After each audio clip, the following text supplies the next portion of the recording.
తన ఎడల యథార్థ హృదయము గల వారిని బలపరచుటకై యెహోవా కనుదృష్టి లోకమందంతటా సంచారము చేయుచున్నది.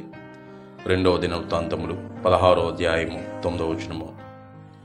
నీ భారము యెహోవా మీద మోపము, ఆయనే నిన్ను ఆదుకొనును.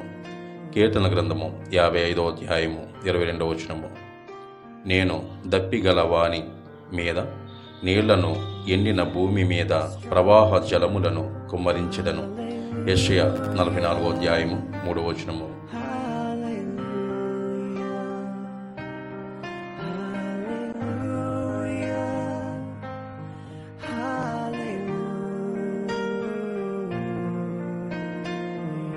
భూమిని ఆకాశమును సృజించిన సర్వశక్తి గల దేవ, మీకే వందనాలు, స్తుతులు, స్తోత్రాలు తండ్రి. ఎంతమంది అయితే ఈ వాక్యాన్ని వీక్షిస్తున్నారో వారికి, వారి కుటుంబానికి ఆశీర్వాదం ఇవ్వండి. వారి ప్రయాణాలలో క్షేమమైన ప్రయాణం ఇవ్వండి. వారికి మంచి ఆరోగ్యమునివ్వండి.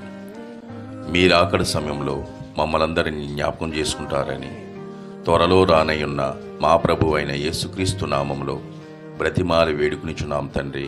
ఆమెన్.